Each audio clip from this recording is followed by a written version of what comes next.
Big fat Indian wedding, ये सुनते ही दिमाग में क्या आता है? धूम धड़ाका, नाच गाना, भव्यता, है ना? लेकिन क्या हो अगर हम कहें कि ये सिर्फ एक सांस्कृतिक कार्यक्रम नहीं, बल्कि दुनिया के सबसे बड़े आर्थिक इंजनों में से एक है। चलिए आज इसी में थोड़ा और गहराई से उतरते हैं। सबसे पहले इस नंबर पर नजर डालिए, 130 अरब डॉलर। जी हां, इतना बड़ा है भारत का वेडिंग इंडस्ट्री सालाना। ये कोई मामूली जश्न नहीं है, ये अपने आप में एक पूरी अर्थव्यवस्था है।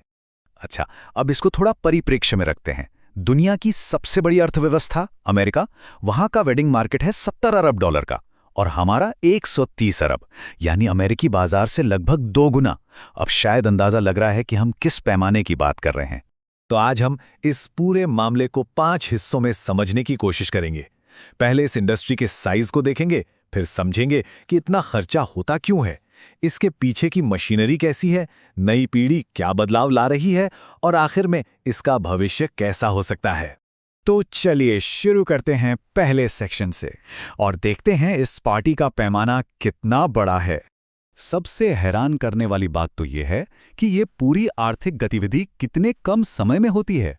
सोच कर देखिए, साल के सिर्फ 45 दिन, जो पीक वेडिंग सीजन माना जाता है, उसमें भारत में लगभग 46 लाख शादियां हो जाती हैं।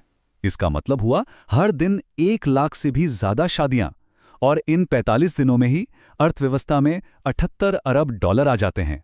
ये देश की सालाना जीडीपी का लगभग 1.91% है, सिर्फ 45 दिनों में।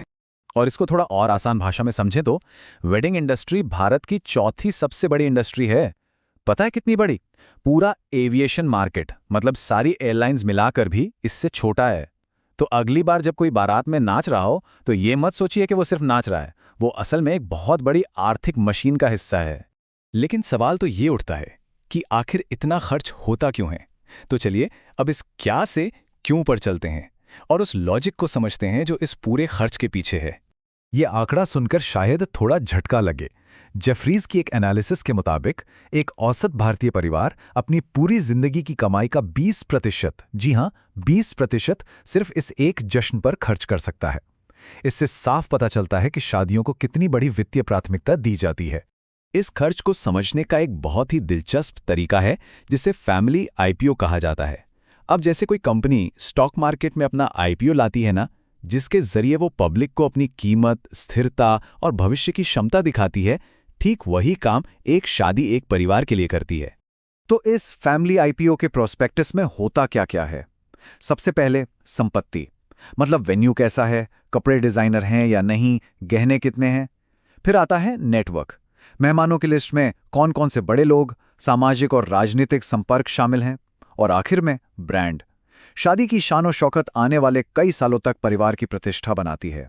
तो ठीक है, पर इतना सारा पैसा आता कहां से है? देखिए, 82% तो व्यक्तिगत या पारिवारिक बचत से आता है, लेकिन एक बड़ा हिस्सा, करीब 12%, पर्सनल लोन से आता है। और वेडिंग लोन का बाजार तेजी से बढ़ रहा है। आखिर आईपीओ का इशू साइज छोटा थोड़ी ना कर सकते हैं। ओके, तो हमने क्या और क्यों तो समझ लिया। अब चलते हैं इसके ऑपरेशनल साइड पर। ये इतनी विशाल और ज्यादातर असंगठित इंडस्ट्री आखिर चलती कैसे है? ये नंबर देखिए, 87%। इस इंडस्ट्री का 87% हिस्सा असंगठित है। इसका मतलब यह है कि इसे कोई बड़ी बड़ी कंपनियां नहीं चला रही हैं, बल्कि ये छोटे व्यवसायों, फ्रीलांसरों और स्थानीय कारीगरों के एक बहुत बड़े नेटवर्क पर चलती है। हर एक शादी, सोचिए, एक पॉपअप मेगा सिटी बनाने जैसी है। एक पूरा शहर जो 72 घंटों के लिए बनाया जाता है और फिर गायब हो जाता है। एक औसत जोड़ा इसके लिए करीब 14 अलग अलग वेंडर्स को काम पे रखता है। और ये उद्योग 50 लाख से 1 करोड़ लोगों को स्थायी नौकरियां और 1 से 2 करोड़ लोगों को मौसमी नौकरियां देता है। बहुत बड़ा रोजगार जनरेटर है। और हाँ, ये मत सोचिए कि सब कुछ पुराने तरीके से हो रहा है। ये पूरी मशीनरी अब आधुनिक भी हो रही है। एक छोटा सा उदाहरण लेते हैं।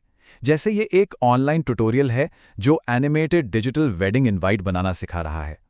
ये एक बेहतरीन उदाहरण है कि कैसे एक नया डिजिटल स्किल, जिसका पहले कोई वजूद ही नहीं था, अब इस विशाल पारंपरिक मशीनरी का एक महत्वपूर्ण पुर्जा बन गया है। तो अब बात करते हैं बदलाव की। नई पीढ़ी आ रही है, नए नियम आ रहे हैं। देखते हैं कि कैसे परंपरा और डिसरप्शन एक साथ चल रहे हैं। यहाँ एक बड़ा ही दिलचस्प डिजिटल पैराडॉक्स देखने को मिलता है। एक तरफ लगभग 83% जोड़े प्लानिंग और रिसर्च के लिए ऑनलाइन प्लेटफॉर्म का इस्तेमाल कर रहे हैं, लेकिन दूसरी तरफ 75 से 87% वेंडर्स की बुकिंग आज भी ऑफलाइन हो रही है। ऐसा क्यों? क्योंकि शादी जिंदगी में एक बार होने वाला आयोजन है और यहां भरोसा और व्यक्तिगत नेटवर्क डिजिटल सुविधा से ज्यादा मायने रखता है। एसी से जुड़ा हुआ है फैमिली आईपीओ का बदलता हुआ प्रोस्पेक्टस। अब प्रोस्पेक्टस में सिर्फ शानो शौकत नहीं बल्कि अनुभव और मूल्य भी लिखे जा रहे हैं। देखिए, 27% शादियां अब डेस्टिनेशन वेडिंग हैं, 46% दुल्हनें लैब में बने हीरे चुन रही हैं और 50% से ज्यादा जोड़े पर्यावरण के प्रति सचेत विकल्प अपना रहे हैं। ये पारंपरिक सोच में एक बहुत बड़ा बदलाव है। तो इन सब चीजों को देखते हुए आखिर इस इंडस्ट्री का भविष्य है क्या? चलिए आखिरी सेक्शन में देखते हैं कि कैसे यहां प्यार बाजारों को चलाता है। कोटक एएमसी के अर्शित वार्ष्णेय ने इस बात को बहुत खूबसूरती से कहा है। वो कहते हैं, एक भारतीय शादी सिर्फ एक जश्न नहीं है, ये एक आर्थिक महाशक्ति है। यहां प्यार सिर्फ दिलों को नहीं, बाजारों को भी हिलाता है। और ये कोई बढ़ा चढ़ाकर कही गई बात नहीं है। सच ये है कि ये खाने पीने और किराने के सामान के बाद भारत का दूसरा सबसे बड़ा रिटेल सेक्टर है। इसका असर हॉस्पिटैलिटी से लेकर गहनों, कपड़ों, हर चीज पर पड़ता है।